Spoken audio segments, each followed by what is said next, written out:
Hello, everybody. Jason, I'm News Revolution Cave. Happy Tuesday to you, indeed. What's new? It's interesting. I don't have anything to talk about. Let's just hang out. Saturday video that I did has like over 700 views for a nothing video. I think that just speaks volumes about what you guys are interested in. It's interesting. I don't get it. I'm just talking. I'm putting some sticky papers down on a piece of wood and talking about He-Man's loose legs and 700 views. That's interesting. But that takes a lot of pressure off of me to be performing.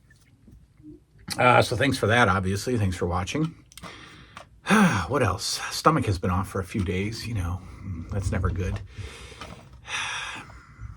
Any other interesting tidbits before we go on with today's discussion? No, I don't think so.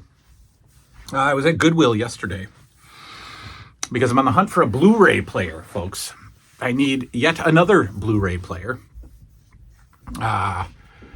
I have one. Well, there's one 4K player, one standard Blu-ray, two standard Blu-rays, Colin from Canada's standard Blu-ray. Now I need one for the office. So I'm on the hunt. So I'm going to Goodwill's.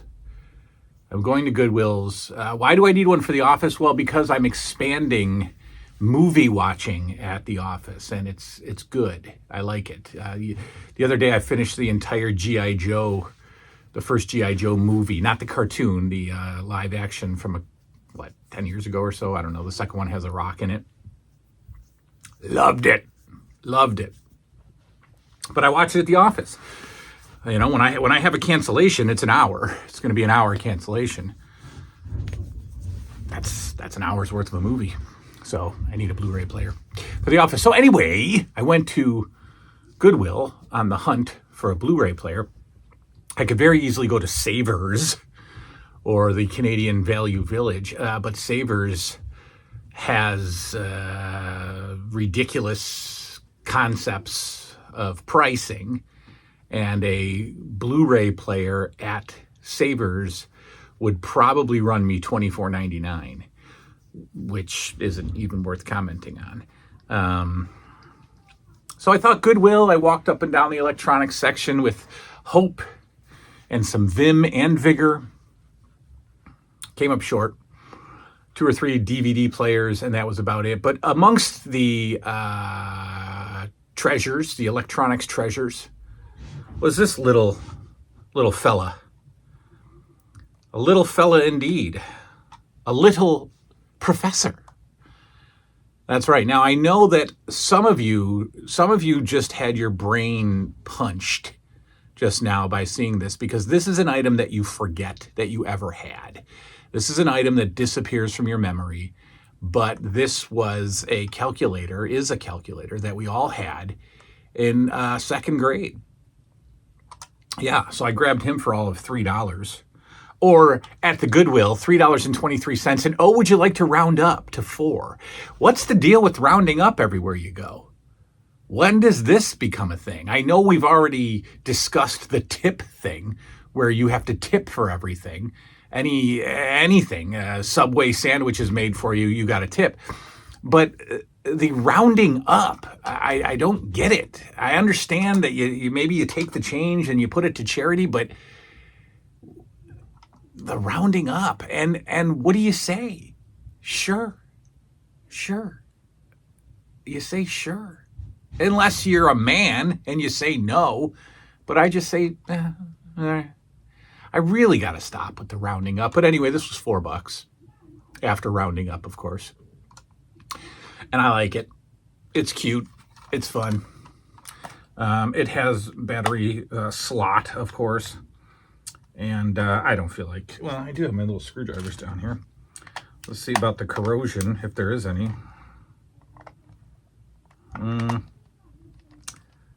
Yeah, I don't want to. Oh, yeah, there's a little corrosion. So we're not going to we're not going to try to get the professor working. We really have no reason to get the professor working. He is the professor nonetheless. All right, that's that. Now on to the grim. Now on to the you saw the the expertly created thumbnail. You saw the title, divorce, folks. Divorce. Maybe I should be doing this in the office. I don't know why the topic hit my head today. I think my dad is going to watch Finley on Thursday while Liam has his second and hopefully final endoscopy. And maybe that got me thinking, I don't know, divorce. I'm willing to bet that of all of you viewing, I would say the majority of you came from divorced families. And by majority, it doesn't have to be the overwhelming majority, but I would be willing to bet that at least 60, 70% of you came from divorced families. And what kind of impact does that have? Well, I can cut to the end of the story real quick, and of course, without whining or looking for sympathy. But I believe that childhood divorce affects us at any point in our lives, affects us negatively. I don't think childhood divorce is necessarily something that you grow out of.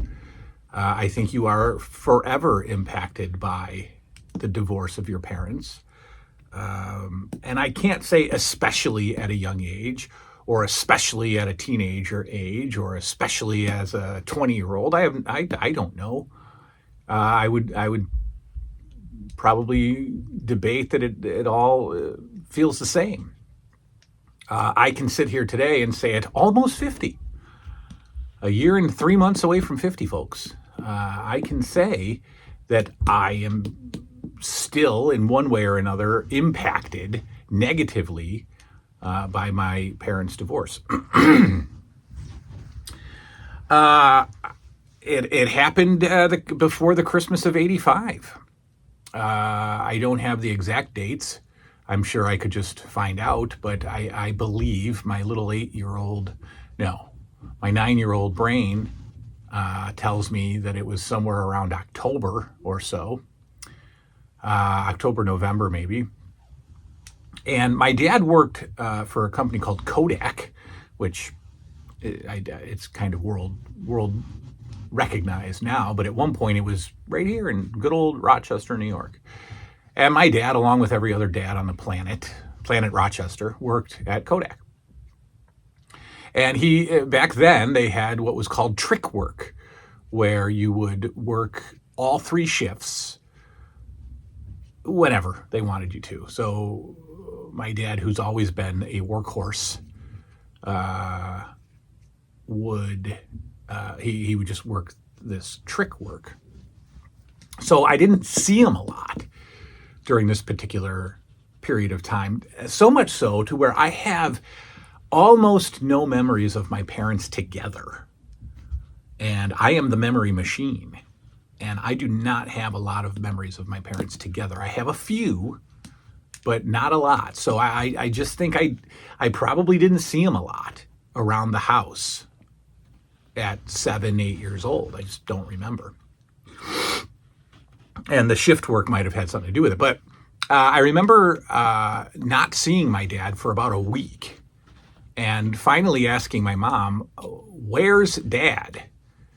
And she told me that he was staying. No, she told me that he was working. I think she told me that he was working. And then maybe a short while later, she told me that he had moved in with his mother and that they were that separated or whatever. I don't remember the details. And that alone I find strange, because if I am away from my children for more than a couple of hours, I'm sending texts and calling and missing them. My dad was gone for a week and I didn't know where he was, so he didn't reach out. Now, he was probably working, granted. He worked a lot. Okay, great. So it was impactful back then. It was pretty devastating.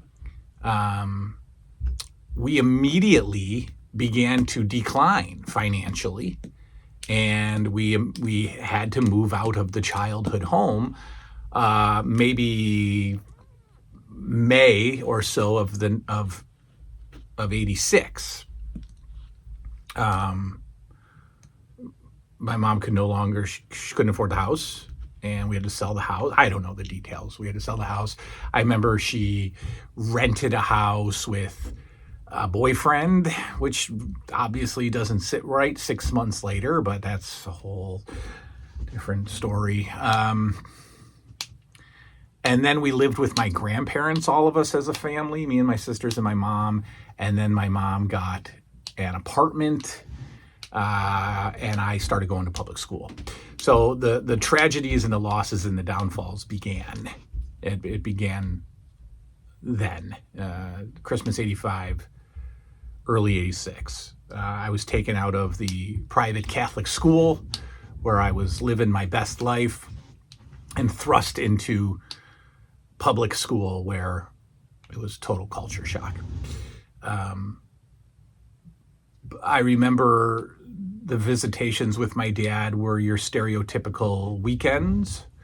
And he didn't really settle that well either. He was, my dad is from the inner city of Rochester. As a kid, that's where he lived. As an adult, you don't necessarily choose to live in the inner city of Rochester, but he did back then because he basically, I guess, just went home and where he was comfortable and bought or rented really horrible inner city houses for a while, and we stayed there with him on weekends. My dad also found his youth again. I mean, my parents were only in their mid-20s when they got divorced, so my dad really wanted to go play a lot, and he did. And he would often go play while we were sleeping over his house, and so we would hang out, and then he would go out to bars and clubs or whatever and just do his thing.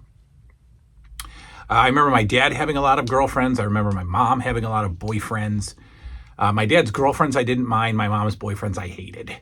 I think that's just the way it's supposed to go. Never liked any of them as a kid at all. My dad's girlfriends I was fine with. Looking back after the pain sort of subsided, I had good times with my dad on weekends. My sisters and I had good times with him. It was pretty simple living in those inner city houses. I mean, they were not nice places, but my dad would make them as nice as possible, and he wasn't poor by any means. I mean, he had a decent salary for 1986 at Kodak, but I just don't think he cared much about higher living. And maybe he was saving money. Maybe my mom was getting a ton of child support. I don't know. But it would be the standard Friday, Saturday night with your dad, with your divorced dad, which would always consist of visiting extended family, aunts and uncles, Blockbuster and the like, pizzas, and 2 liters of soda, and that's about it. It was just hangouts at his house. Wintertime, he would always take us sledding on our weekends with him, and things like that. Christmases are always awful as a divorced kid. I mean, you might think, oh, bonus presents, but you are at a time when you want to be home the most. You're dragged all around. You're dragged to multiple family members, Christmas Eve with your dad, Christmas Day with your mom, vice versa. That I never liked. I always hated that. And then as I got older, the relationship kind of,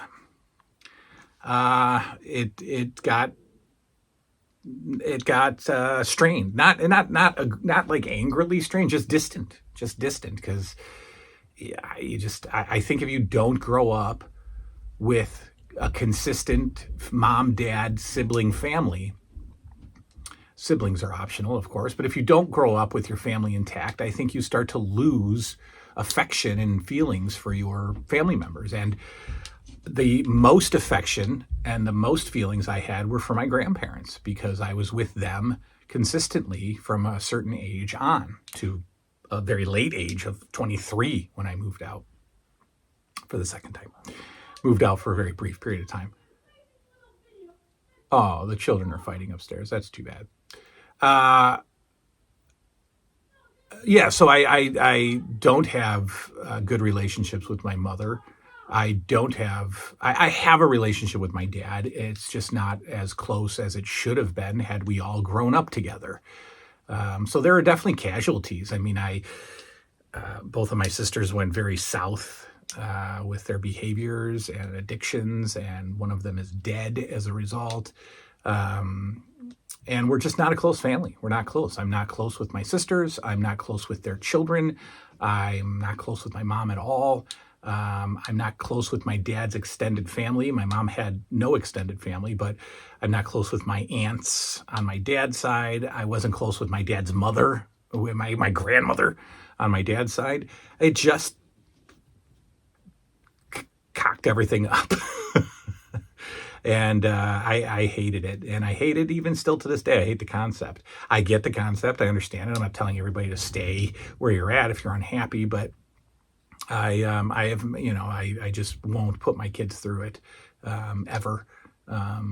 It's a void, not having a full intact family and experiencing those full intact family things, for me anyways, was an unfillable void.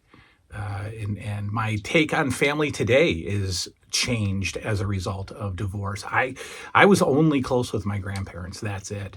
I don't talk to anybody else, and I just, if it's going to be Thanksgiving, it's going to be me, the children and their mother, just making the best of it.